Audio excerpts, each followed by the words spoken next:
Hey everybody, Doug here from 2 Plus Stuff. Happy Friday, friends.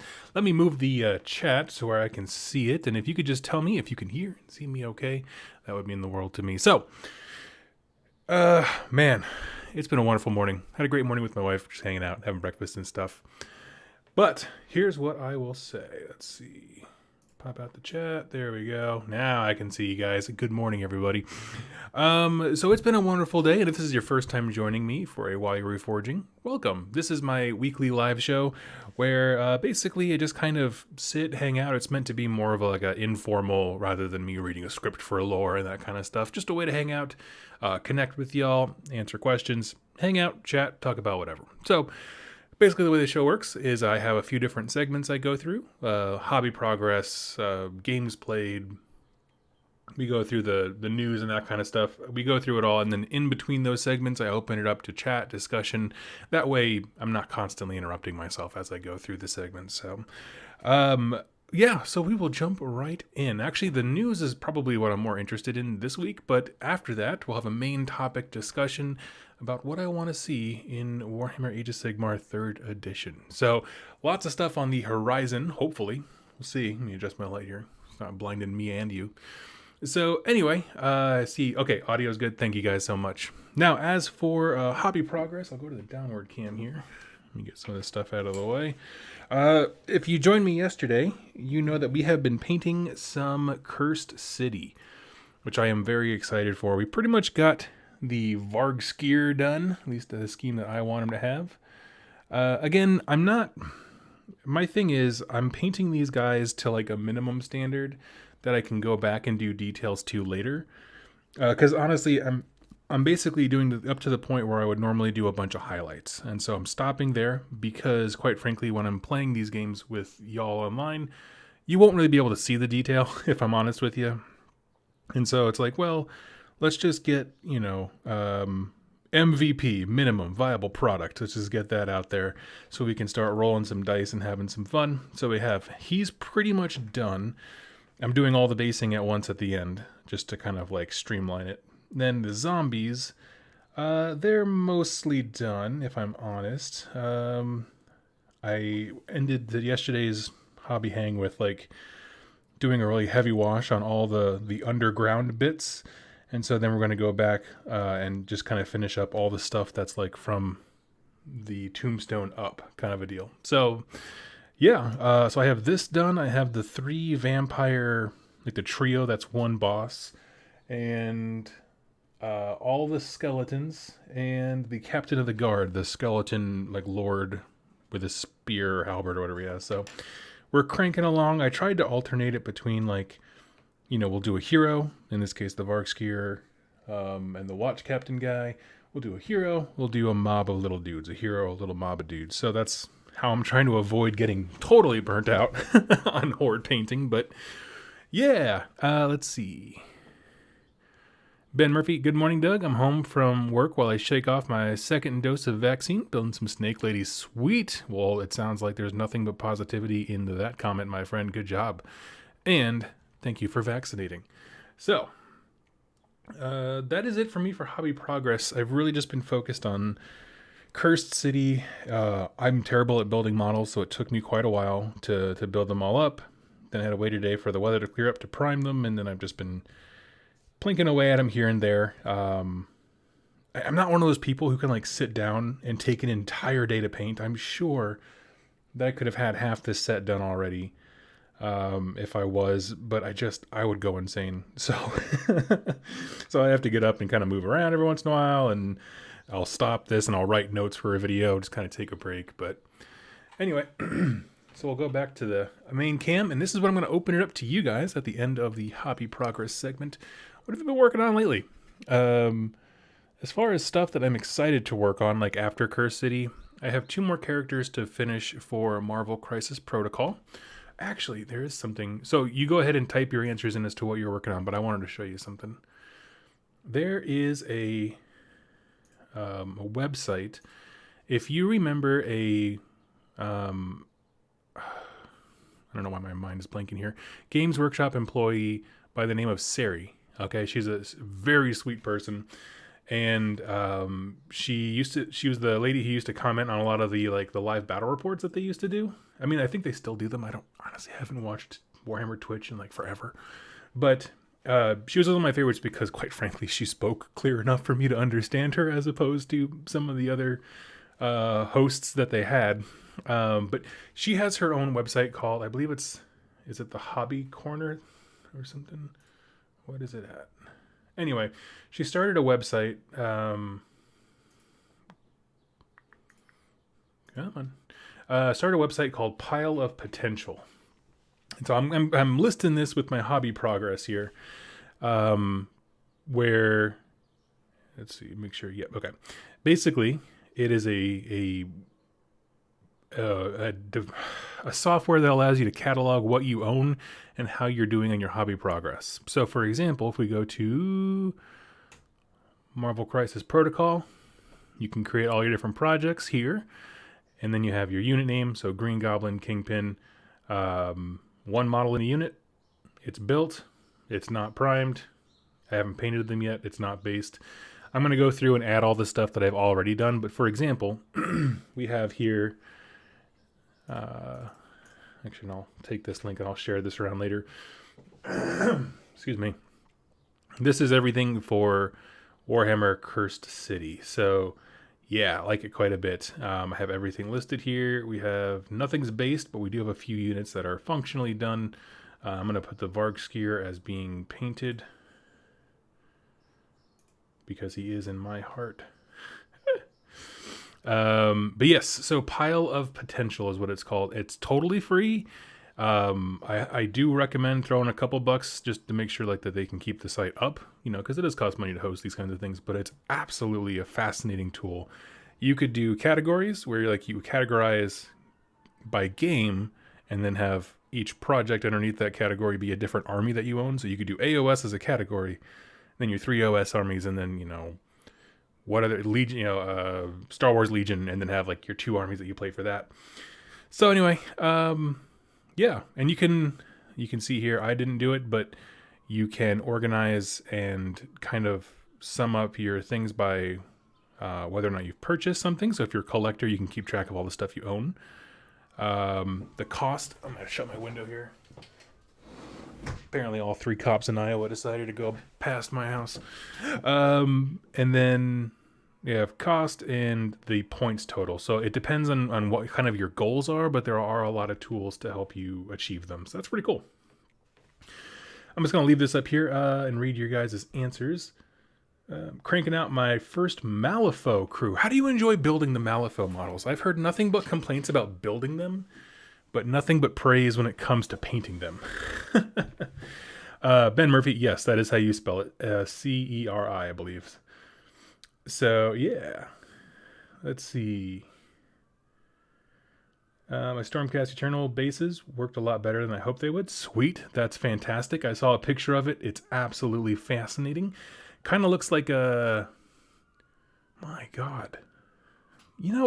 There's just those moments, and where we're all horrible people on the inside, where you're like, somebody better be dead. You don't actually want anybody dead, but then the cops go by with every siren in the world, and you feel that way. They're passing by. Sorry, everybody. I promise I live ghetto adjacent, not in the ghetto. Let's see. Working on Slaanesh Army. Working on Breakfast. That's the most important project there is. Let's see. Just sold a Zinch Army and starting a Stormcast one. They are my first love, and I just regret having sold my original Stormcast Army. Yeah. Yeah. That's the thing. I always tell people, you can sell stuff if you want, your hero Doug does on a weekly basis, but you have to make sure you'll never regret it. That's always my advice for folks. I don't know what they were doing. They came down the road and then they just stopped all the sirens. They didn't fade away. They just literally turned them off. So maybe there was an emergency that got called in as a false or something like that. I don't know. But anyway, as far as games played, I actually have not played any games this week. Let's see. Honestly, because of Easter, I wasn't feeling super well afterwards, and so I had to kind of dip out of a few things, and then we had a few personal things that kept me from my normal Soulbound group on Tuesday. So, no, I didn't play anything this week, but I am excited to get back into my Soulbound. And then, honestly, so I'm part of a Star Wars Legion League where we were supposed to play, I think it's 7 games over 10 weeks. And I kind of fell behind, just with family and travel and that kind of stuff. And now, in the interim of that league, I discovered Marvel Crisis Protocol, which the store owner got me hooked on, and he's also very excited to start. He wants to start a podcast and a league about that as well. I'm just like, this is so much more of an interesting game than Star Wars Legion. So I have my nice, beautiful Hoth army. They're going to go on the wall, and they're going to look great.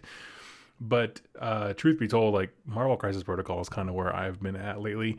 I played a halfway game of it with the store owner.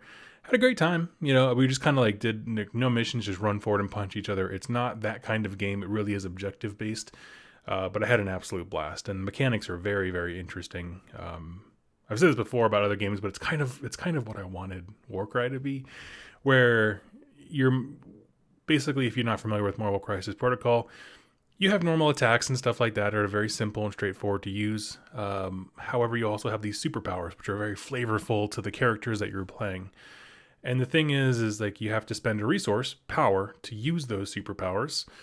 You get one for free every turn. However, one of the easiest ways to get them is to get hit. So if like I punch Spider-Man for 5 wounds, he gets 5 power. That's just when you take damage, you also gain that much damage and power for the most part. There's a few exceptions for special rules and that kind of stuff, but what that means is even if you are getting punched in the face, when it comes back to your turn, you have a chance to like do something cool because now you have all this power reserve to unleash all your ridiculous superpowers. So I like that. You always feel like your models are doing a cool thing, even if you're getting slammed. So I always like that quite a bit.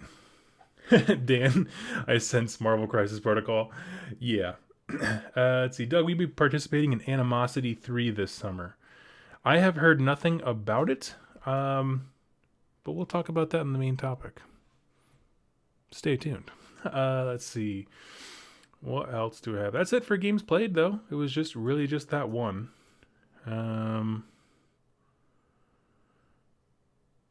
Commando XD, I just spent my life savings on a corn army. Thanks so much for your Start Collecting reviews. Also, what armies do you have? For AOS, I just have a Deepkin army that's unpainted right now. I have a few, like technically on the back wall here, I have enough stuff to put together quite a bit of a Chaos Undivided army. Like, not Chaos Undivided, but Grand Alliance Chaos. And I can also do a Slaves to Darkness army because I have a ton of Warcry warbands that are fully painted and a few, I don't know if you can see them. I have like a War Shrine and Chariot and that kind of stuff. So I can absolutely do it. But yeah, let's see. What armies have you had, though? All of them. Almost all of them. I'll say almost. Almost is a big qualifier there, but yeah. Malifaux models are not all fun to paint. Much smaller than I imagined. Interesting. Okay. I've heard people love them, so I'm interested in the game. I like honestly, the aesthetic is the strongest pull for me to that game. Like, I don't care about the mechanics. The lore is very cool. They have if you're ever interested, I think it's called Beyond the Breach or Over the Breach, something like that. They have a podcast where it's like an old-timey newsreel, like with like old-timey sound effects from like the 40s type thing, and they're telling you the story of these characters and how they interact with one another. It's just the best. Yeah. Not fun to build. They're amazing to paint. Okay, there we go. Does anyone play War Machine Hordes anymore? I really want to get back into it with Gatorman. You know, I'll be honest with you.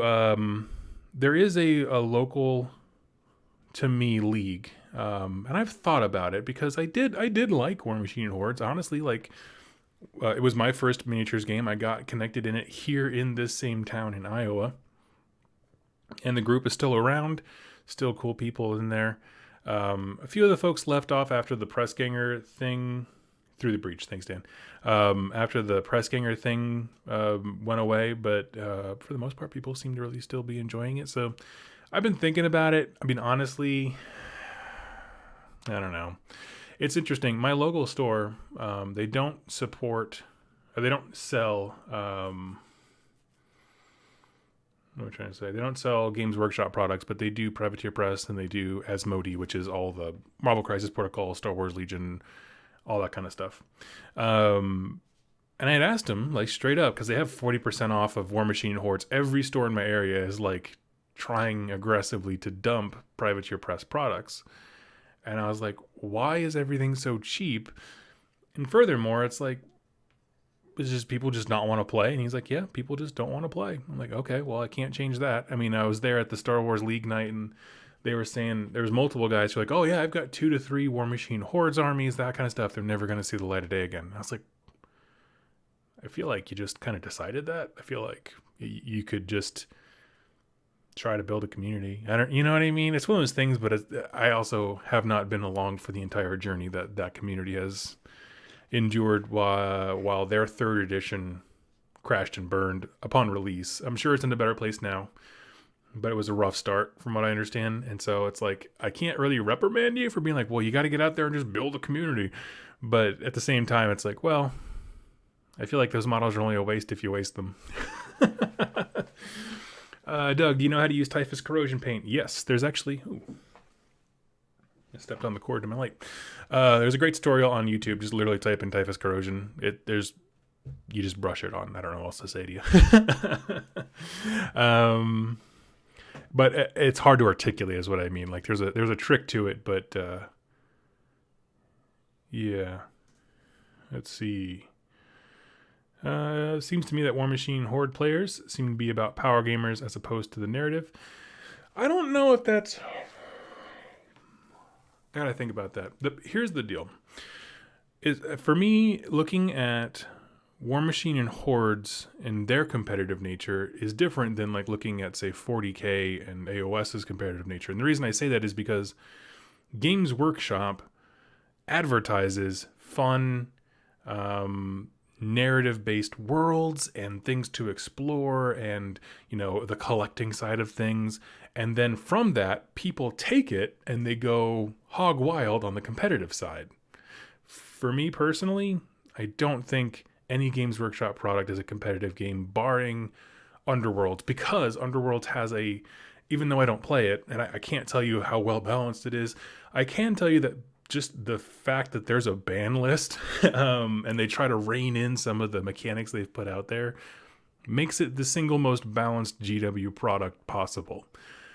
On the flip side, though, with Privateer Press, they advertise themselves as a competitive game, as a well-balanced machine that is constantly, every year they release the Steamroller packet, which is like their, hey, everybody, these are the missions we're playing this year kind of a thing,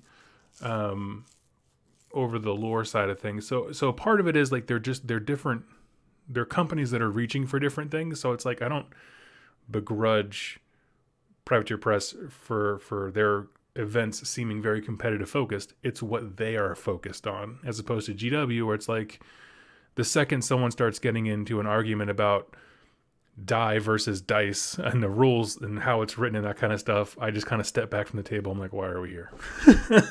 I don't have those same reactions. They're not interchangeable just because of the tempo that the company kind of provides. What I will say to the Privateer Press, though, is that because of there's so many moving parts in terms of like synergies and stacking abilities and that kind of stuff, the barrier to entry, like you have to learn a ton of stuff before you can ever start doing well. Whereas in AOS and now 40K, it's very simple. Hey, sit on this objective and don't move. But but the way like even just the most basic attacks require synergy and stuff like that for War Machine Hordes is a lot. It's a lot to remember, and you have to remember what your opponent does on their side. It's just, I can't. It's the same reason I as much as I love the setting for Infinity, I can't play it. Like I was just like, if I wanted to be beaten by a thesaurus of stuff I have to remember, I would literally just get my wife to beat me in the skull with a thesaurus. So anyway, let's talk about some news here. Let me move on. Let's see. Get that out of the way. Okay, so here we are. I'm somebody. We can kind of pause here. We'll chat about Bounce. This is a fun conversation to have. Maybe Voldemort. I love the name, by the way. GW has always been a model company first and foremost. They aren't scared of that. Sometimes that is good. Sometimes it's bad. Well, I mean, it's good in that they are the industry leader in terms of model design and production. Absolutely.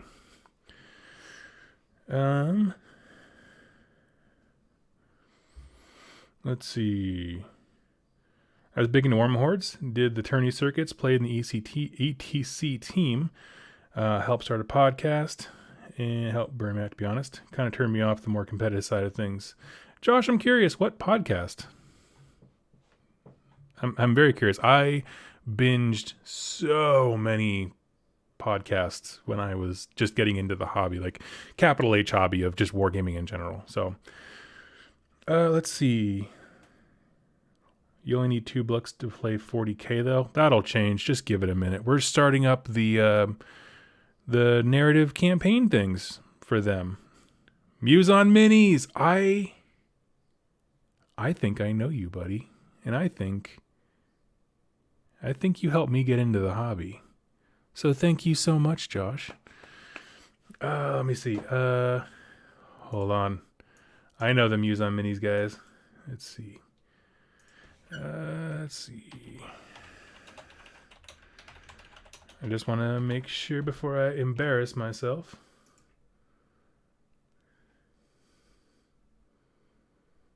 Did you Troll Bloods? I feel like we met before. I don't know. Anyway.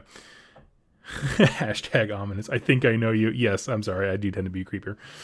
Anyway, well, thank you so much for joining me. That makes me a happy person. That like someone who I inadvertently met far back in the hobby and got me into it is watching. That means the world to me. Let's see. So for our news this week, basically, I go through and I just pick out a bunch of news articles that I think sound possibly interesting. That's all. Let's see. I was early when we were still in John's basement. Yep. I was listening then too, and then his house burned down. Like it was like multiple times. Okay, here we go. So this article, Luminous Realm Lords harness the wind to become the fastest army in the game. Let's see. I'm still in a weird place about their book. Can I just say, this guy right here at the bottom with the arrow going straight through his head, he is the Steve Martin of the AOS universe. If you are familiar with Steve Martin's bit with the arrow going through his head, I love him. Okay, move like the wind. When you make a pile-in with a Haruken model, it does not have to finish a move at least as close to the nearest enemy model. In addition, it does not have to finish the move nearest close enemy model. When you pick up a pile-in move with a Haruken model, let's see, made a charge move. It can fly. Dang. See, okay, here's the thing. Okay, when people joke about, when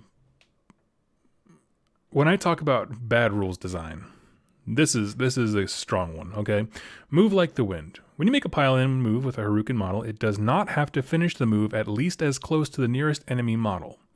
That sentence requires you to, how do I say this? The way that movement and pile-in works in AOS is not intuitive. And so this is just really highlighting the fact that like I have to stop and to think like, well, what are the mechanics of what I've been doing? Do I have to, you know what I mean? I don't know. I don't care for it. In addition, when you make a pile-in move model with a Haruken model, if it made a charge move in the same turn, it can fly and move an extra 3 inches when it piles in. Because this, maybe Voldemort, yeah, you're highlighting it too. The ways that this can be abused by people who fully understand the wording and will lawyer you into the ground is massive. Because you can't pin the enemy the same way. Pin these guys the same way. You can reach out and touch other units and pull everything else in. It's just very odd. And this is the kind of stuff where I'm like, okay, cool. I'm going to get rocked by this round 1 in an event, and then I'm going to go back to the bottom tables where I belong. The rules are more like guidelines. So is a tape measurer, my friend. That's exactly how I play AOS. I'm just saying, round 1 of an event, everyone's all like, oh, is that really 10 inches? I think you kind of went into 11. Can you push it back a little bit?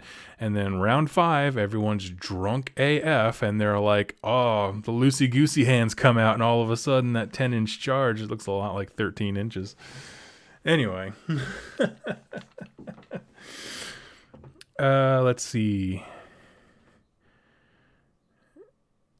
Would you rather have a Broken Realms style narrative series or a Rumgate Wars Black Library style? Rumgate Wars. Campaign books followed by narratives that fill in the gaps in the story. 100%.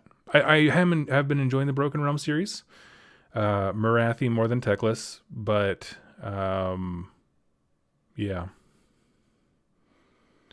Is there a rule where you can use Cities of Sigmar units in Stormcast? If so, how many can you use? I believe it's 1 out of every 4, if I'm not mistaken. And isn't that a city from Broken Realms Marathi? No, wait, that might be the opposite.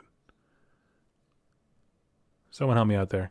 But yes, there is a way where you can do 1 out of every 4 models is Cities of Sigmar, but they have some weird caveats as far as like using command abilities and that kind of stuff. Stormkeeps, thank you so much. Yes, that's right, because the Stormcast were defending with, it's the opposite. Now, Dan, they both exist, because there is one where it's a Stormcast army that brings Cities of Sigmar in, but then there's another one where it's Cities of Sigmar that brings 1 out of every 4 Stormcast in, or it inverts it. But yeah, it's definitely possible. I don't know off the top of my head. Okay, so we got 2 Blood Bowl articles here. There is a supplement coming out, which I think is very interesting and highlights why Blood Bowl is awesome. First of all, if you don't know, there exists a game called Blitz Bowl. Blitz Bowl is a smaller version of Blood Bowl. It's a little bit meant to be like very streamlined, smaller teams, all that kind of stuff. And it's very, very cool. I've heard people just absolutely love it. It's very, like I said, the whole point is to be simplified and streamlined. So you can only find it, though, at like Barnes & Noble or something like that. And so it's one of those smaller kind of sub games that get you to try and get you to play something bigger. However, with the latest Blood Bowl supplement, what do they call it? Blood Bowl Death Zone supplement. I believe that they are bringing elements of Blitz Bowl into Blood Bowl as a proper format. So it's a smaller team of like 7 dudes. They call it sevens, where it's just you load up the pitch, you go out there and you punch each other in the face really freaking hard. So I am very excited about this. Corey Bragg, yeah, my dude. So Corey in the chat here was the incredibly kind person who sent me the Blood Bowl 2nd edition. And I built everything, but I was holding off on painting it because there's a local league that's going to be starting up once Iowa gets so vaccinated, which is great. And so I was kind of holding off because part of that league is also building and painting and that kind of stuff. So it's like, oh, okay, I want to be able to like share my progress, with everybody that's going on and be a part of the league. So it kind of put a pin in that. It's all built, ready to go, just off to the side. But I'm not going to lie to you. I might grab this just to play some sevens because simplified rules are the way to go. And honestly, like Blitz Bowl is the kind of thing that I've been told by round 3, like the 3rd turn, a new person is almost entirely self-sufficient in terms of rules. So like it's just so intuitive that they can figure it out very quickly, your average person. And so that's the kind of thing that I would take to like family events and that kind of stuff to hang out with people and be like, hey, you don't have to know what I do for a living, but do you know football? Okay, here's an orc punching a human right in the crotch. So Blood Bowl 7s was popular format back in the day. Okay, I did not know that. Blitz Bowl is my favorite GW game. I've heard that a lot. Everybody I've known who has tried it has loved it.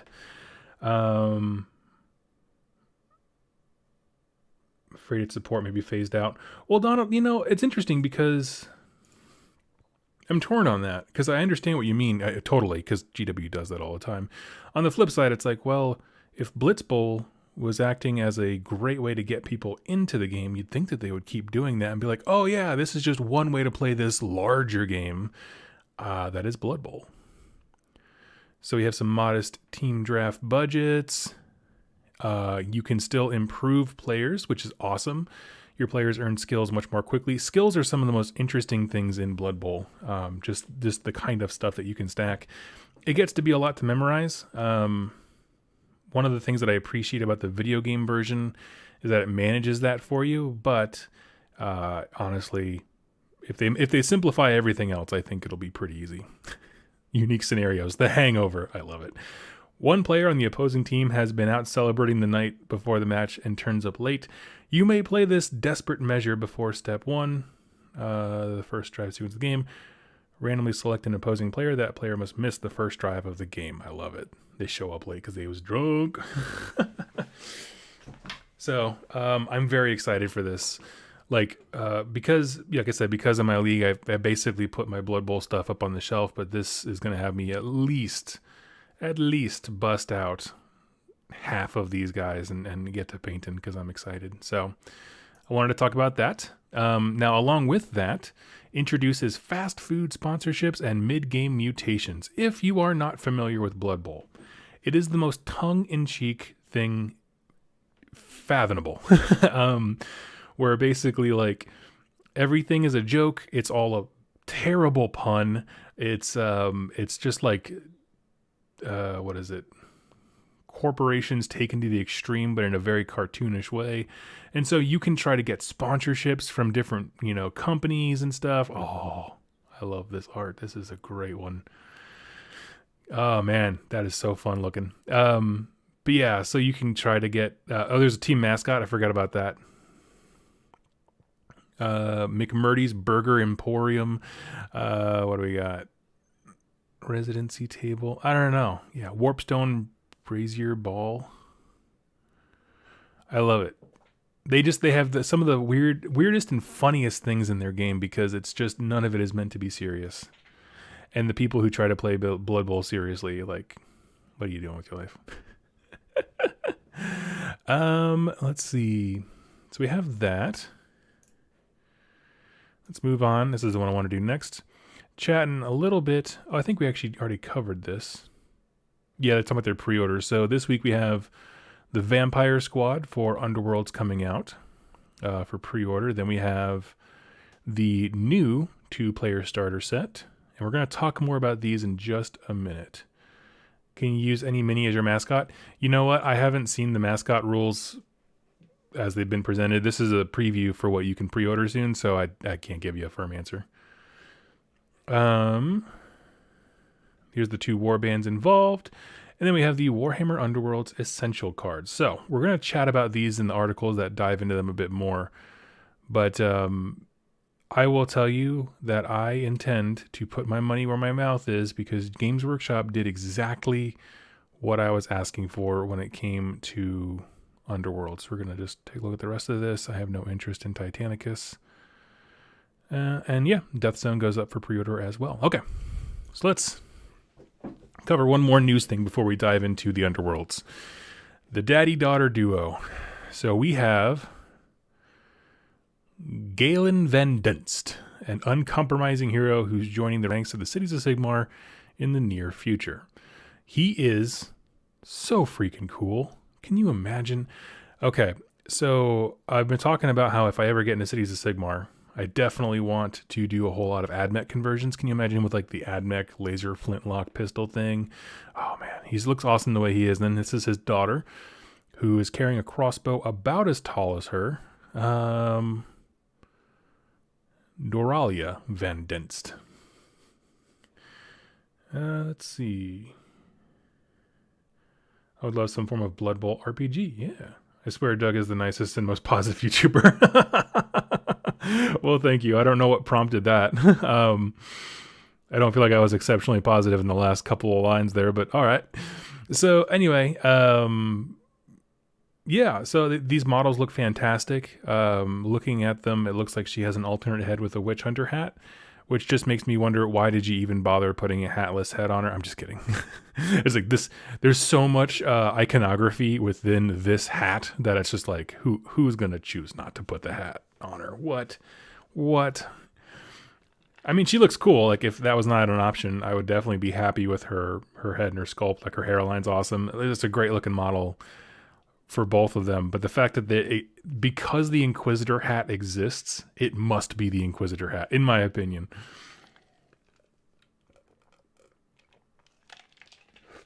Forgive me, just sniping down some coffee here. Hearing positive criticism. Aw, thank you.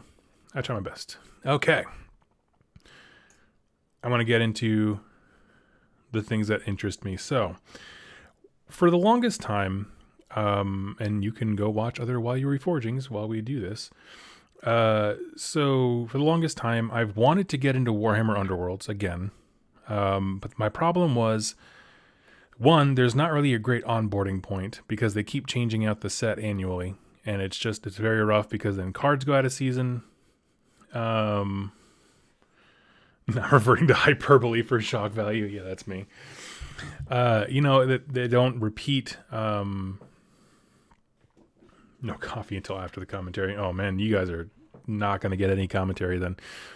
So it's just kind of a thing where cards get phased out. I can't keep track of all that. Really what I want is a deck, a warband that I like the look of, and just to keep going, right?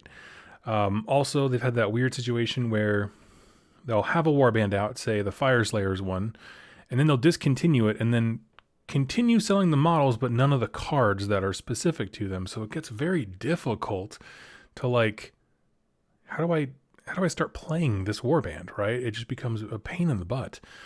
And so for that, we have the Warhammer Underworlds 2-player starter set.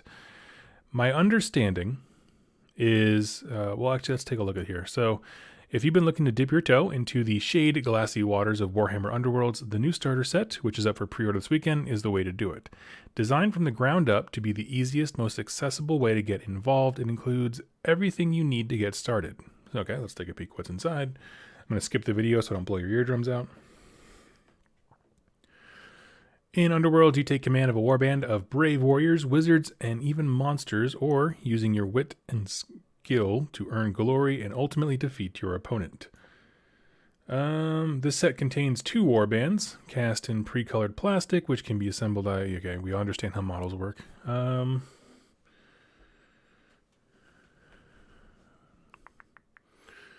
Okay, we've seen these models before. There's a booklet to get you to learn how to play. One of the more complex aspects of the Underworlds is deck building.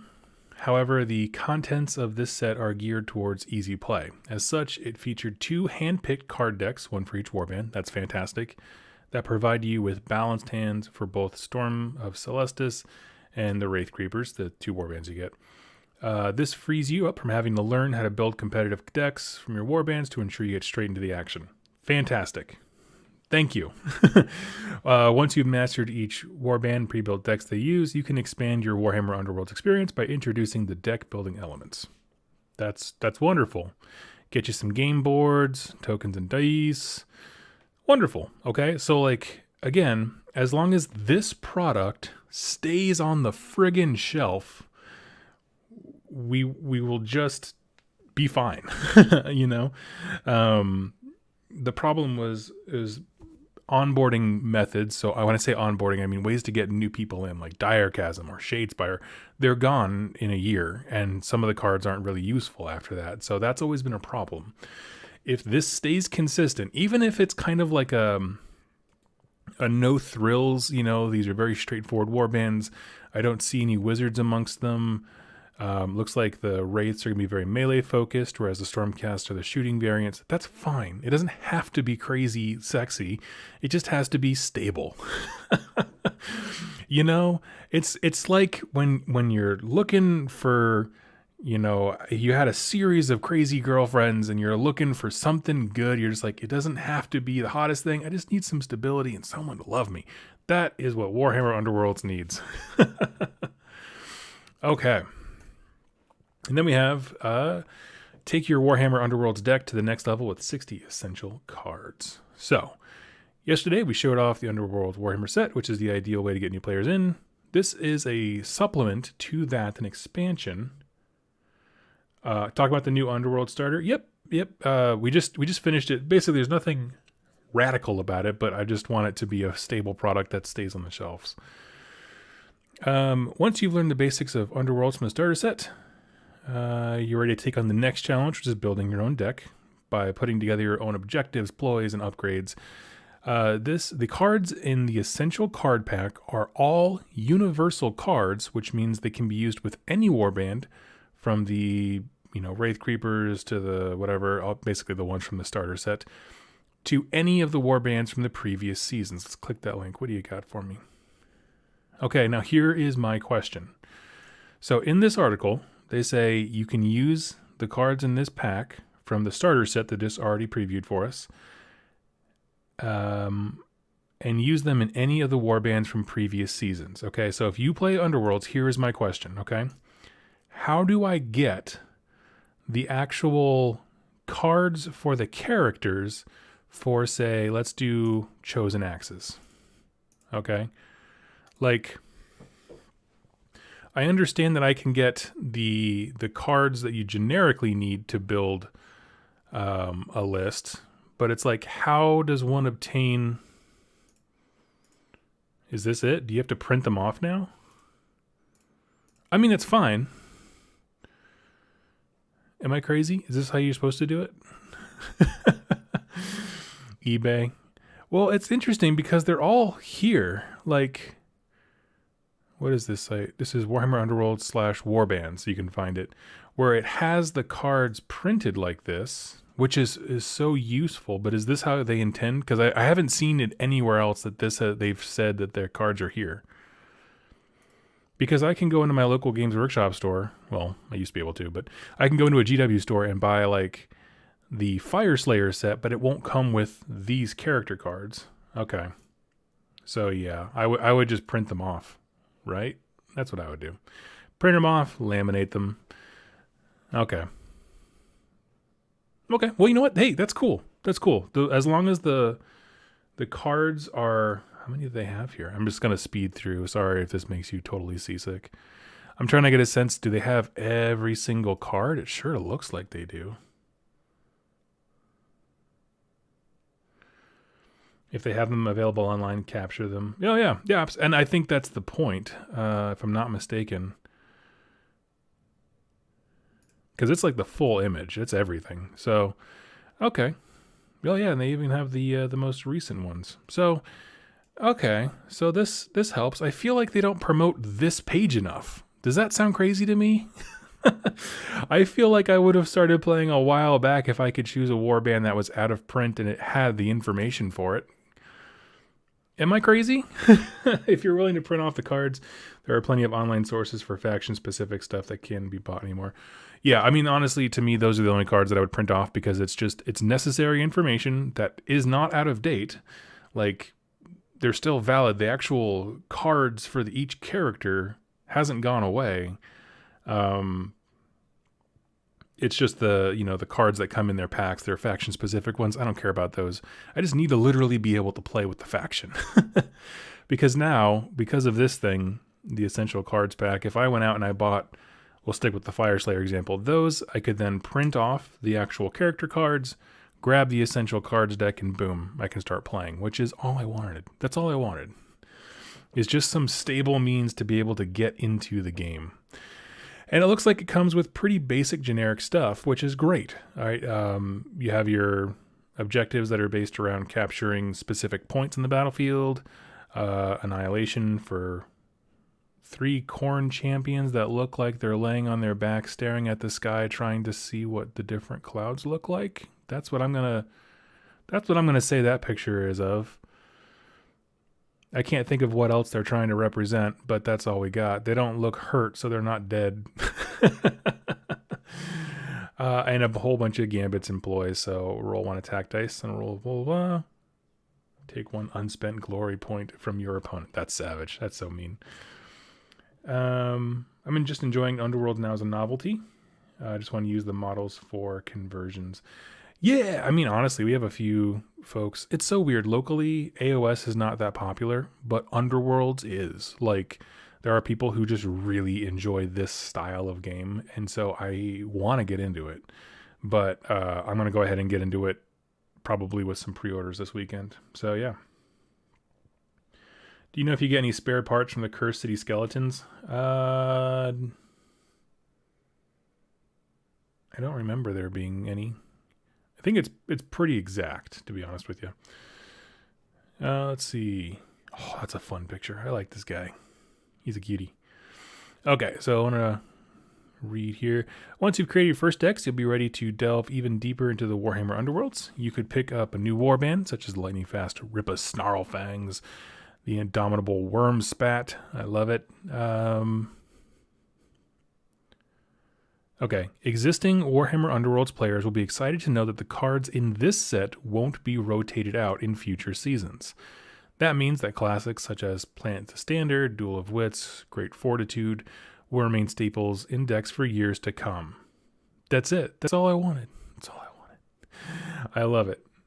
At my game store, everyone plays Necromunda. Oh my, where do you live? I want to go there. I love Necromunda, but not a soul plays it here, and very few played it up in the Seattle area. So it's so fun, but it's a tough one to sell on people.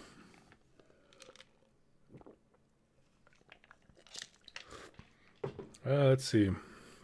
So anyway, that was the big news that I had was that, and then finding this site again. I don't know why they don't promote it more. This is incredibly useful for me as a new player, so I can look and see what's out there. I don't know if they don't promote it because they are scared of people just copying and taking, their stuff offline. But then I don't know. Download the core rules for free. The game, warbands. Ooh, got cool wallpapers. What are we at? Oh, it's just Darkasm. I don't know. I'm into it. I'm really into it. So look forward to some streams this week of me playing Underworlds again as I try to get back into the game and figure it out. So let's go. I want to see. So here we are on the web store. I want to see what warbands are actually available. Yeah, this is what was weird to me. Is there only there's only the current seasons available? Just the ones, I guess Beastgrave is still around.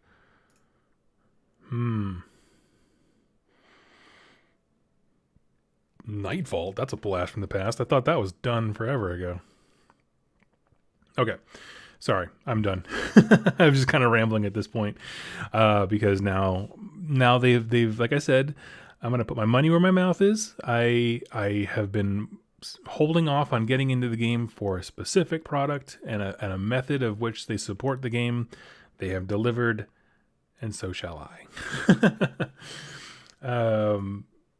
So yeah, I'm very excited to try playing it. Let's see.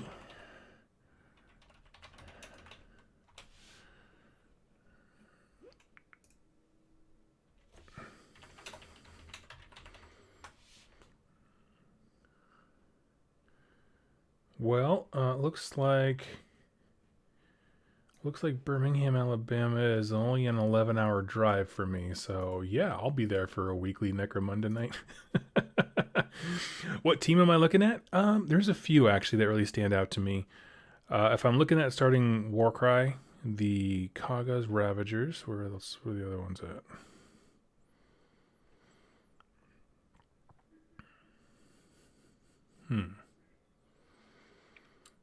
Yeah, I could do the Ravagers are a big one. Also, the other, the older Slaves to Darkness warband is a standout for me. I think they look phenomenal. What are some other warbands they've done that are really great looking? Honestly, in terms of playstyle, I still really like the Fire Slayers, where they get inspired by standing on an objective. So it's because it's a very straightforward play style that I can wrap my head around, if that makes sense. So wish someone repeat Underworlds, but the closest player is I know about 90 minutes away. Aw, bummer. I'm sorry. But yeah, so anyway, that's all I had for the news for this week. Actually, it's funny you say that, Alexander, because there's a store here that has like 12 Slombos still, like from when they released them, like the special edition ones. I was like, oh, those guys are rad. But what I'm going to do now is kind of move into my main topic for the day. I'm going to kind of keep it short because I have a lot of recording to do for the week. However, there seems to be a general consensus that Age of Sigmar is going towards, or is moving towards, its third edition. Probably this summer. July seems to be the time where they release new editions for the game. And I just kind of wanted to throw a few things out there, see how you guys feel about it as far as the game. And this is why I wanted to bring up the discussion about animosity and stuff like that. So I'll be honest with you. Steven, I see your question. I'll get to you in just a hot second. The game of Age of Sigmar has evolved immensely in the time that I have started playing it. Where I started playing it before points. When there was no real army building structure. Armies didn't have allegiance abilities. Well, they had allegiance abilities, but not like unique spell lores and stuff like that. And so, I'll be honest, I find the task of collecting, building, painting, and playing an entire army, like a full-size battle game, to be somewhat daunting. And part of that has to do with rules bloat, like literally having too many books. Like honestly, one of the reasons I got tired of Maggotkin is because I had a Realm Artifact from Malign Sorcery, I had my Maggotkin book, I had the special rules for my guy from the Wrath of the Everchosen, then I had the core book, and then I had the General's Handbook. It's just like, it was too much, right? It stopped being fun. And so then I got Deepkin, which really, then it just kind of brings me back to, it brings me back down to like the Battle Tome and General's Handbook. But, the thing is, I just found it to be a lot to learn from a game mechanic. Now, I'll be very clear here that I still love the lore. It's my favorite fantasy setting, and I'm excited about the game. Curse City is awesome because it's its own complete game. The books have always been entertaining for me. Like, I still enjoy it. Like, it's not like I just rue this hobby all of a sudden. It's just that the game has just gotten so far beyond what I fell in love with it for. It's simplicity, right? It was really simple when the game first dropped, and I liked it. So I don't play a whole lot of AOS. So when I was thinking of the discussion of like, what do I want AOS 3rd edition to be like? For me, it has to be centered around moving back to simplicity. Like, and again, that's 100% in my opinion. I know some people, we read through earlier in the stream the rules for the Luminous Realm Lords, and someone in the chat actually commented, this is like, it's so frustrating that the Lumineth get to break every core rule of the game. It's like, yeah, but they're doing it in a way that it's written into the minutia of how interactions with models happen, and I don't want to sit there and read a legal document about how everything works and that kind of stuff. I don't know. So it's up to me. So if I was going to say things for 3rd edition, honestly, I think some universal special rules would be great. Have common lingo for when you deploy a model on the table, it's always outside of 9 inches from an enemy. I don't know, just stuff like that.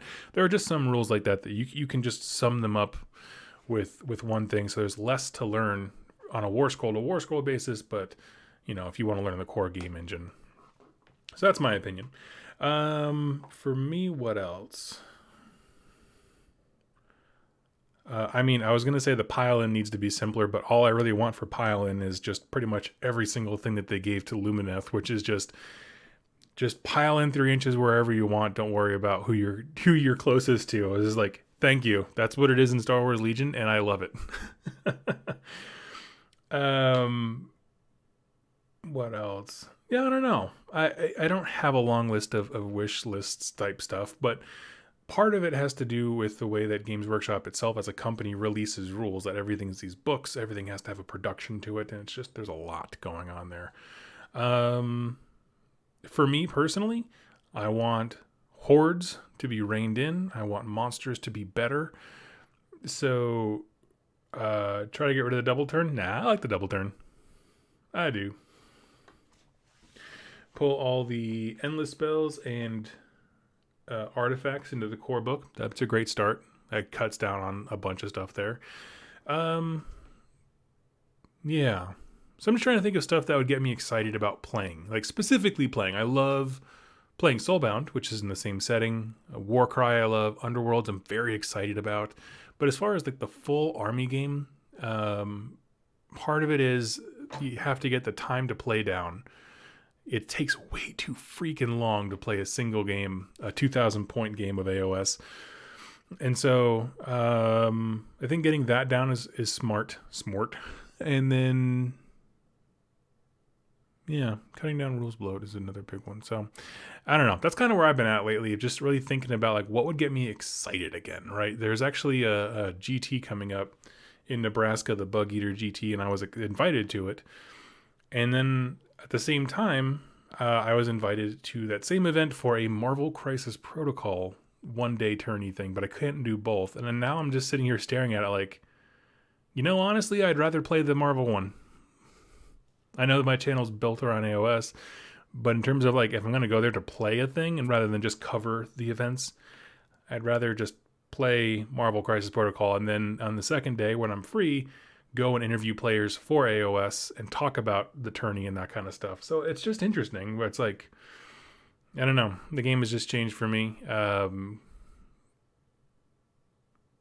the point where it's like, it's a very different game than when I first started. So, and that's just mechanically speaking, not the setting. That's all awesome. And so, as far as what else would it take me to get into the game or get me very excited about it, I think the biggest thing, as I said before, simplifying rules, cutting out the fat, and having intuitive wording. Yeah, time is a problem. Ooh, alternating activations. I would love that. I would absolutely love alternating activations. So rather than my whole army goes, your whole army goes, I have a unit, you have a unit, I have a unit, and then we just go back and forth until everything's gone. I am so in favor of that because the amount of times that armies have just been deleted either from a turn one charge or shooting nests, I think is very, very interesting. So yeah, the most important thing is Cetra. Yes. Have ended games because they ran 4+ hours. We just didn't have any more time. Yeah. I mean, absolutely. That's the thing where like, I don't mind when I go to like one day events because like the TO keeps a pretty tight rein on the time schedule then. But when it's just showing up to game night, like some of those games, you're just like, put a hole in my head. I want to go home. Bolt Action does a really good job. Yeah, I saw your comment there, Battle Barn. If you don't know, Bolt Action, you pour basically a representation of your units into a bag, and then you and your opponent alternate pulling from the bag to see which unit activates yours or theirs. And so that way, if you keep pulling yours out of the bag, you're like, oh yeah, I get to go. But then you have to keep in your mind, oh man, but in the second half of the game, my opponent is statistically going to have more options to go later on. So it's this cool little back and forth. I'll go ahead and answer this. So thoughts on Stormground video game? Honestly, I don't really know what it is. Like, it looks fine. It doesn't look like the trailer they first showed us, like the actual gameplay footage. And then the last screen had this like weird card mechanic thing. So I just don't even know what kind of game it is. So I'm just kind of like waiting with expectation. I don't know. I'm just kind of open to whatever, but I don't feel like they've done a good job of educating their consumers. I feel like the entire marketing strategy is of, look, we finally gave you an Age of Sigmar video game, rather than like, here's the actual video game. I've been playtesting fan-made war game based on Bionicle. Bionicle's rad. That's so cool. What armies do you think will be in the AOS 3 box set? I'd like it if it was Stormcast and a Destruction Army, if I'm perfectly honest with you. If it was like Stormcast and, honestly, Iron Jaws, but with a new Ardboys kit, I would be really happy with that. But I could also see them going the way of some kind of garrote. But yeah. I'd like if they had more dedicated FAQs and update systems. Yeah, that was the thing that I put forth to one of my GW contacts that I had, who basically they let us know when products coming our way. They had asked me some questions after I did my video reviewing the 40K app. You know, I got a lot. That was the most negativity I have gotten in a video since I started this channel, back when AOS was hated and I was talking about AOS. And nobody was mean to me. It was all just people expressing frustration with GW as a company. And so I was trying to relay that to this representative of like, you guys, you have to be consistent and communicate with like, this is how FAQs work. This is where you can go. The fact that at any given time, I can log online and see a full FAQ debriefing of everything for Star Wars Legion, for Marvel Crisis Protocol, for Malifaux, and it's like a detective case to find all the FAQs you need to do for GW, because some rules interactions are not, they might be specified in one specific army FAQ, but not on the main one. And so now you have to cite your sources, and it's like, what are we doing here? I didn't come for a legal battle. But yeah. But you know, that's always been a GW thing. They like the real crunchy rules and the weird, the intense FAQs and that kind of stuff. So anyway, but yeah, so I mean, I still love the game. I still love the hobby. I just want to make that abundantly clear, because some people misunderstand what I'm trying to say as like, AOS is dumb, and then look at me as a hypocrite for talking about AOS so much.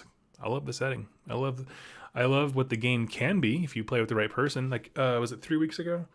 I played a 1,000 point game with my Slaves to Darkness versus his Beasts of Chaos, and we had a blast. We did a narrative game, and it was like roughly 1,000 points. I think it was 1,010, and I was like 990 or something like that. It was, who cares? We just had fun. You know what I mean? And it was an absolutely wonderful time. It's everything that the hobby should be, in my opinion. But, you know, it gets a little complicated the second you try to do that experience at an event with other people. And so to the point where it's like, as I travel to events, I'd much rather just bring my microphone and like hang out and interview players, and then go off to my own and play Underworlds or Warcry or Crisis Protocol or something else, you know. So AOS Crusade game, exactly. That is something I do want from 3rd edition. If you're not familiar, 40K has a variant called Crusade, where you start with a very small army. It would be roughly like 750 points, I think, in AOS, something like that, in terms of like model count and that kind of thing. And then you build it up narratively over time, and it's meant to sort of be like a slow grow narrative type thing, but I think it's probably the best way to play. So yeah, that's exactly what I would want as well, because it would basically be exactly the experience I had the other day. So hanging out with that guy playing 1,000 point games. So anyway, that's pretty much it for me. But for the folks who are watching this later on, go ahead and let me know in the comments down below what you'd be excited about to see. For me, the biggest thing is just getting time down. And then I really do think Crusade is a fantastic idea, because rather than having narrative be a kind of a nebulous format of like, you know, what makes a narrative game versus other kinds of games and that kind of stuff, just have it be a separate thing. We are playing a Crusade game. Separate, right? Isn't that Path to Glory? It is, but it's far more deep than Path to Glory, where like, rather than in Path to Glory, it's just a matter of like what models you have access to and maybe a few bonuses here or there. This has everything to do with like, you can claim territories, you can upgrade heroes, like you can have your Space Marine captain if he dies in battle, he can get upgraded and you can put him in a dreadnought. And now you can have a character dreadnought. Like, it's all these cool things. It's much more, there's a lot more moving parts than Path to Glory is. But in terms of the principle of a slow grow game, yeah, basically. Let's see. Sucks missed the stream. Have a good one. Ready to play Gits against Stormcast. Nice. That would be sweet. Oh, that'd be sweet. So, anyway, friends, that is all I have for today. I'm going to get to recording some videos this week. This week's going to be a little bit different just because I do have a sponsor for the week. War Cradle Studios asked me to talk about their game Dystopian Wars. So it's going to be boat week here on 2+ stuff for 3 of the videos. I have other stuff, AOS stuff planned for the other 2. So anyway, I look forward to seeing you all then, and I will catch you later. Happy wargaming, everybody.